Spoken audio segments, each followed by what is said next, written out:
안녕하세요. 이번 시간에는 노인 재골절 예방교육기획이 강의로 골밀도 검사 및 위험평가에 대해 알아보고자 합니다. 목차는 골밀도 개요, 골밀도 검사, 골절 위험평가, 2차 골다공증 확인 검사 순으로 진행됩니다.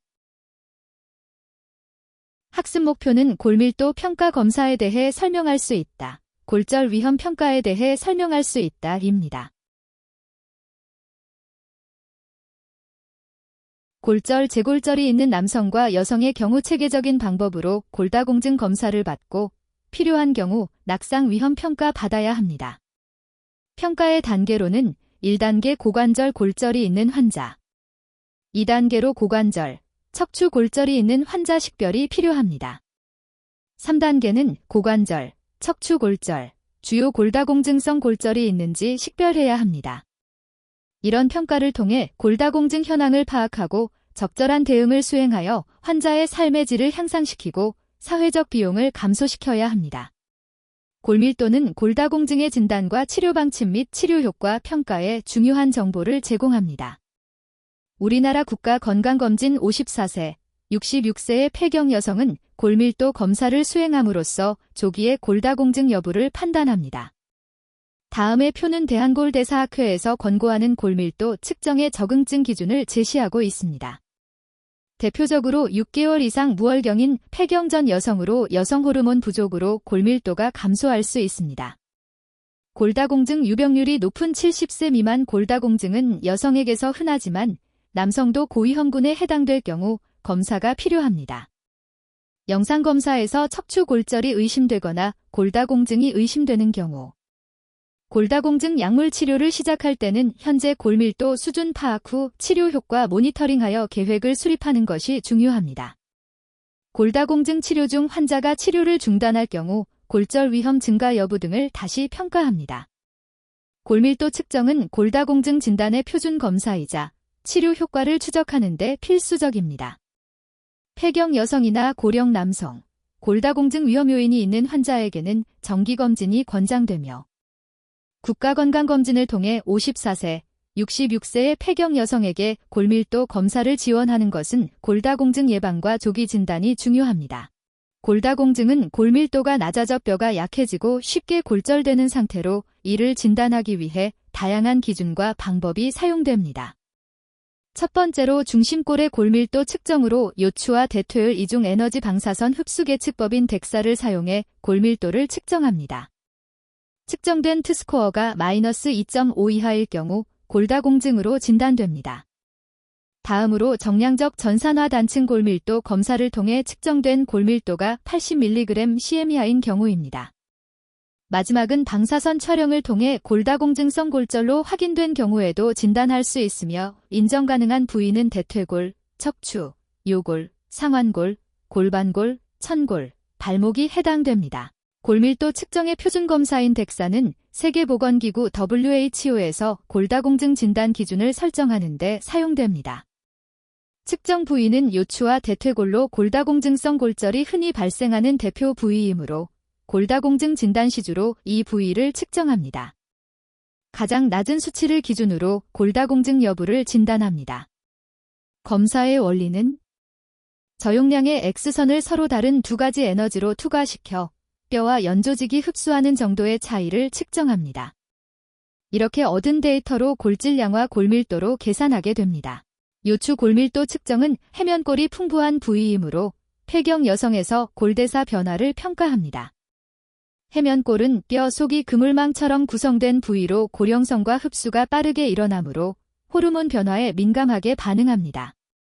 따라서 폐경 후 골다공증 조기 진단에 중요한 지표가 됩니다. 일반적으로 덱사 검사를 할 때 T12부터 L5까지를 스캔하여 L1 젤포 구간을 분석합니다. 결과 보고 시에는 BMD, T스코어 등을 활용하여 골다공증 여부를 평가합니다. 골밀도 검사 결과를 기준은 정상 평균값과 상대 비교하여 T스코어나 Z스코어 형태로 평가합니다. 골밀도는 연령, 성별, 인종, 체격 등 여러 요인에 따라 달라지기 때문에 결과 해석 시 T스코어와 비교하여 주로 사용됩니다. WHO 골다공증 진단 기준은 정상이 T스코어가 마이너스 1.0 이상. 골감소증 아스티오피니어 T스코어가 마이너스 2.5 미만 마이너스 1.0 미만. 골다공증 아스티오포로시스는 T스코어가 마이너스 2.5 이상입니다. 심한 골다공증은 T스코어가 마이너스 2.5 이상이고 골다공증성 골절 병력이 있는 경우입니다. WHO 진단 기준에 따라 T스코어에 따라 정상, 골감소증, 골다공증, 심한 골다공증으로 분류합니다. 이를 통해 골다공증 진단 및 치료 계획을 수립하게 됩니다. 다음으로는 골표지자 검사에 대한 설명으로 뼈의 대사 상태를 평가하는 데 사용되는 생화학적 지표입니다. 골표지자는 뼈의 질을 평가하는 지표로 활용되며 고릅수와 고령성의 균형을 평가하는 데 도움을 줍니다. 골표지자의 종류. 골표지자는 크게 고릅수 표지자 즉 뼈 파괴와 고령성 표지자로 나뉩니다. 고릅수 표지자는 뼈가 분해될 때 나오는 부산물을 측정하여 골다공증 위험을 예측하는 데 도움을 줍니다. 검사 방법으로 혈액 또는 소변으로 검사합니다. 고령성 표지자, 본 포어메이션 마어커즈는 새로운 뼈가 형성될 때 생성되는 단백질을 측정하여 뼈 생성 속도를 평가합니다. 검사 방법은 혈액인 혈청 검사로 합니다. 프랙처 리스크 어세스먼트 툴은 골절 위험 평가 도구입니다.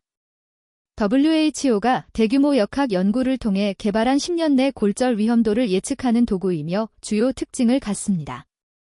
FRX 결과로 주요 골다공증성 골절 위험도, 메이저 아스티오포라틱 프랙처와 고관절 골절 위험도, 히프 프랙처가 각각 100분율로 제시됩니다. 위험도가 높게 나온 경우 골다공증 치료나 생활습관 개선 등이 권장됩니다. 임상적 활용으로 골다공증 진단 및 치료 결정에 도움을 줍니다. 프렉스 결과와 골밀도 검사 덱사 결과를 종합해 환자의 골절 위험이 얼마나 높은지 파악하고 치료 필요성을 결정할 수 있습니다.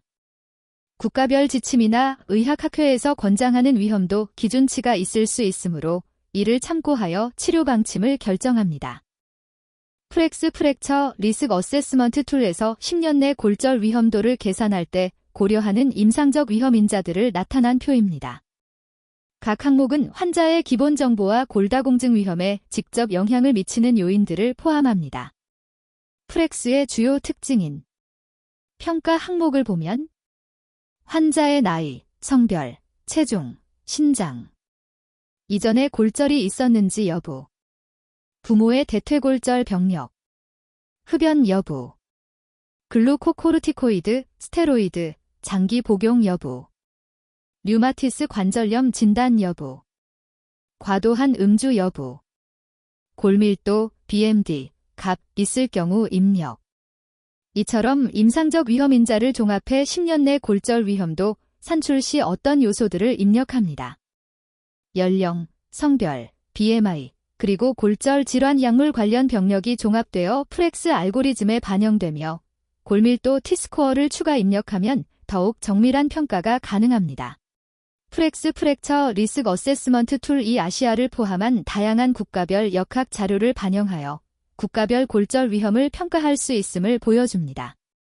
각 나라 예를 들면 호주, 일본, 한국, 중국, 뉴질랜드, 스웨덴 등에 맞춰 10년 내 골절 발생 위험도를 산출할 수 있도록 별도의 알고리즘이 마련되어 있습니다. 프렉스는 고관절 골절을 포함한 주요 골다공증성 골절의 10년 위험을 계산해 낮음, 중간, 높음 등으로 분류합니다. 위험도가 높은 환자는 약물 치료 및 생활습관 개선으로 골절 예방에 집중해야 합니다. 임상에서는 프렉스 점수와 덱사 검사 결과, 환자의 개인 병력 등을 종합해 치료 여부 및 강도를 결정합니다. 프렉스 기반 T점수가 같을 때 연령 및 이전 골절이 위험 예측에 영향을 미치는 영향을 보면 10년 내 골절 위험이 T스코어 결과와 이전 골절 병력 유무, 그리고 연령에 따라 어떻게 달라지는지를 보여주는 그래프입니다. X축인 가로축은 연령대, Y축인 세로축은 10년 내 골절 위험도가 그래프에 표시되어 막대로 크게 두 가지 요인을 비교합니다. T스코어가 낮을수록 골절 위험이 커짐을 알 수 있습니다. 이전에 골절을 경험한 사람은 동일 연령, 동일 T스코어라도 골절 위험도가 더 높게 계산됩니다. 연령이 증가할수록 골다공증성 골절 위험이 커지는데 특히 T스코어가 낮고 이전 골절 병력까지 있는 경우엔 골절 위험도가 크게 상승합니다. 결국 이 그래프는 나이, T스코어, 과거 골절 이력이 서로 상승작용을 일으켜 골절 위험도를 높인다는 사실을 시각적으로 보여주며 조기 치료와 예방의 중요성을 강조하는 자료입니다. 프렉스 결과가 낮은 위험부터 높은 위험까지 단계별로 구분되며 이에 따라 기본적인 칼슘 비타민 D 섭취와 운동, 낙상 예방은 모든 단계에서 필수입니다. 위험도가 높아질수록 호르몬 대체요법, 고흡수 억제제, 고령성 촉진제 등 약물 치료의 강도를 단계적으로 높여가는 것이 핵심입니다. 최신 치료에서는 고위험군에서 보다 적극적인 골다공증 치료를 위해 고려할 수 있습니다. 이 슬라이드는 폐경기 여성과 위험인자가 있는 노인 남성에게서 골다공증 평가가 왜 중요한지, 어떤 위험인자가 있는지, 그리고 어떤 평가 도구가 사용되는지를 알 수 있습니다. IOF 퀵 리스크 책, OST, MORS 등 간단한 스크리닝 도구를 활용해 고위험군을 조기 선별한 뒤 영상검사인 덱사와 적절한 예방치료로 골다공증성 골절 위험을 낮추는 것이 핵심입니다. 국가 지역별로 평가 연령과 가이드라인이 다를 수 있으나 조기 평가와 예방이 무엇보다 중요함을 강조하는 자료입니다. 2차 골다공증이 의심될 때 단순히 연령, 폐경 등 1차적 원인만이 아니라 다른 질환이나 약물 등에 의해 발생했을 가능성을 확인하기 위해 혈액검사, 소변검사, 호르몬검사 등 검사를 단계적으로 수행합니다. 2차 골다공증은 원인이 되는 기저질환을 치료하거나 조절해야 골밀도 감소를 예방 개선할 수 있습니다. 정확한 진단 후 적절한 치료와 함께 골다공증 관리인 약물 치료, 영양군동 처방을 병행해야 골절 위험성을 낮출 수 있습니다. 경청해 주셔서 감사합니다.